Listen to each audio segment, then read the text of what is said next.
Hi, this is Mary from Teacher's Pet Dog Training, and today I'd like to walk you through a process on how we get our dog to remain calm around distractions.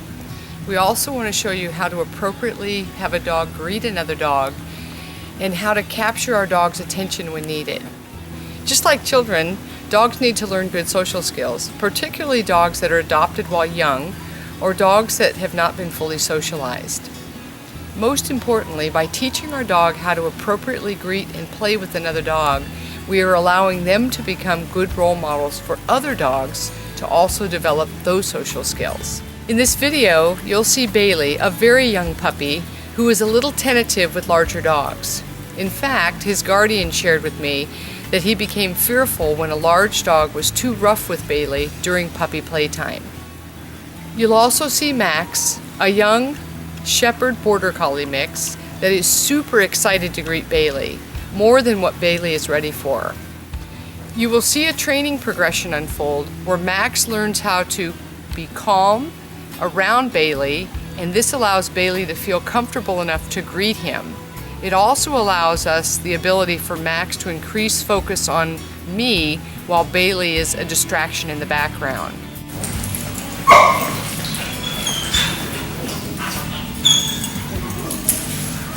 Here he wants to play, he wants to play.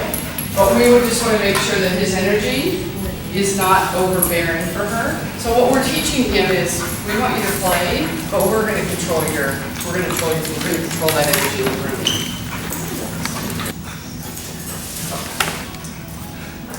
And again, we want to control big dogs getting to jump all over her. This is really important so that they learn that she is not something that they can all over. Oh, wow. So here we're just controlling. So this is a good sign because now he's less worried about the puppy and he's more interested in getting it to the work. So we went over and visited Dad both times. So I'm going to check everybody out. So here again, this is where we want him to just be relaxed in the presence of Bailey. So this is much more of what we're looking for. Good boy. Got big, small. Very good. So did you see what he just did? Good. Good girl. Yeah. Nice.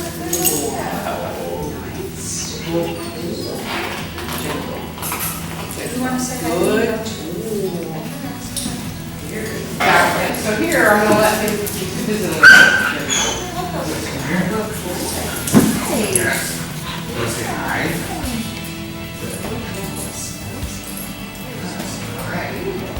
Good. Good. Little butt snip. Yeah. Really letting him know that I like what he's doing.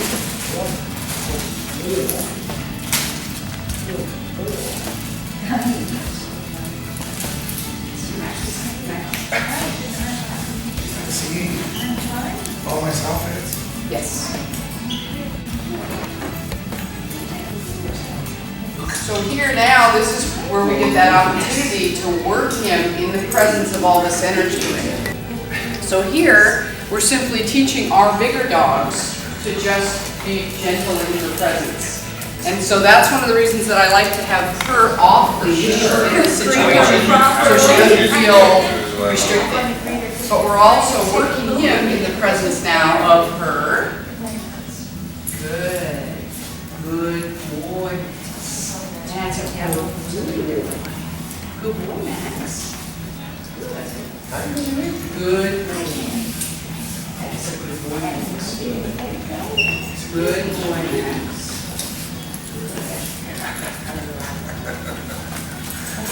And I'm not going to put too many restrictions on him right now if he jumps up on me.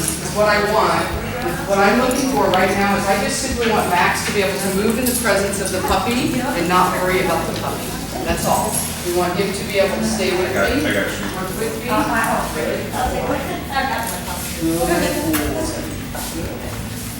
Max, let's go. That's a good boy. Good boy. Good. That was beautiful. So, if you have your dog online, you're going to go ahead and try to do what I'm doing right now, and that's simply you're getting your dogs to come with you. I still have control of Max, right? But what I'm doing is I'm trying to move Max loose leash. Good boy, Max. So you can either move sideways or backwards. And the only reason we're doing this right now is so you're practicing loose leash walking with your dog, and you can sort of see what's happening in your peripheral vision ahead of you, behind you. And we're letting the puppy, the younger of the puppies in the room, move around the room freely off leash. We're working our dogs on leash, but we want them to sort of see that the puppy is not a big deal. So when the puppy makes a noise, yes, right? We let Max have the puppy, but I'm going to reward Max for not worrying about the puppy. I'm going to reward Max for staying here in the bubble with me. But what we're doing with Bailey is we're just asking her to be relaxed in the presence of a big dog. Because in puppy playtime yesterday, there was a dog that put her in a position that made her a little uncomfortable. And so here, I don't want her to start thinking that big dogs mean bad things are going to happen. So we also want our dogs to see her and be able to focus on our work. Good boy. So what I have control over my dog, right? Regardless of what's happening in the environment, I have control over my dog. So here I'm maneuvering Max in the room. I'm keeping the food behind my back so he's not going to jump up for the food. Good boy.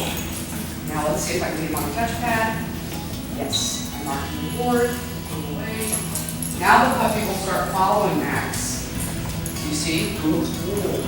Good boy, Max. Good boy. Try not to have your puppy pulling you. Try to work so that you're moving forward. You're the one moving backwards. Your puppy is moving forwards. Yes. You see the energy she has on that pad? That's beautiful. And so now, everyone's working the dog in the room. Yes. Now I'm able to work her off leash a little bit. And I can control her based on my luring. Yes.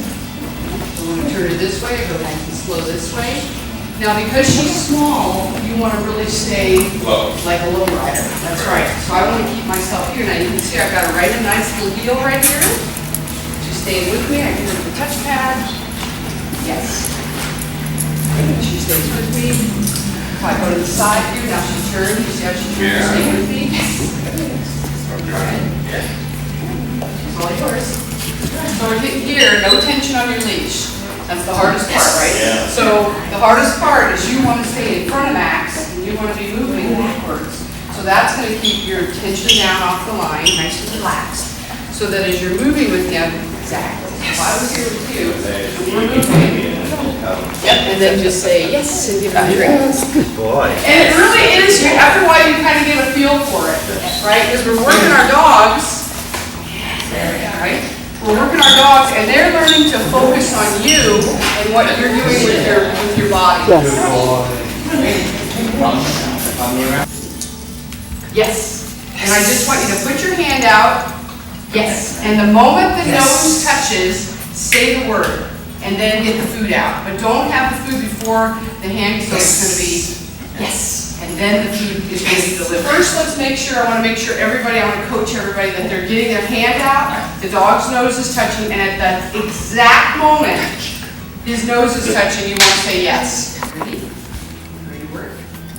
I'm going to say the word first, touch, yes.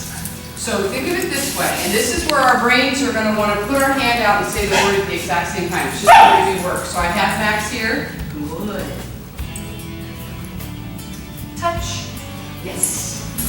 And think of it this way. Touch. If I'm going to shake your hand, let's say I'm going to shake your hand. All right? Yeah. And if I were to shake your hand and my hand was like this, how would it feel? Awkward. Exactly. So think of it this way. It's almost like your hand is shaking your dog's nose. So if you're going to give a real nice presentation here, Touch. I wouldn't put my hand here and expect my dog to get it. Touch. So, but if I have my hand right now, yes. Now it's like it's like I'm shaking hands with my dog's nose. So I'm making it really clear, yes. Exactly what I wanted to do with that spot. Right? So we're going to show how this piece now works into a mini event and why the mini event is so important to the relationship of what we're going to get. Touch. Yes. Good. Good girl. Now, I'm going to try to get it while it's in movement. So a mini event makes this whole cool thing about touching become more lifelike. It's more fun, it's more engaging. And I can use this in my work because now I can classically condition this really cool emotional response to want to hang out with me and follow me to touch my hand. And now it becomes more interactive, and now in the real world when you're out and there's distractions, the dog says, I could care less about that. Oh, I remember this really cool mini event where we're using this activity. I touch that hand, and then good things happen. And then I do it in succession where I keep it moving for her. So I'm going to show you what that looks like in just a second here. Yes. Good girl. Good girl. Touch. Yes. Good girl. So here's that whole moving backwards thing is coming to my advantage.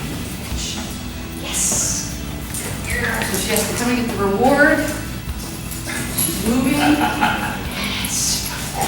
Yes. Good girl. Okay, so now you see how we're now starting to bring it to life. What happened with Bailey with this? She kind of started calling me too. She was drawn to the energy of this little mini event, right? And even though I wasn't feeding her, she was still wanted to be a part of the party.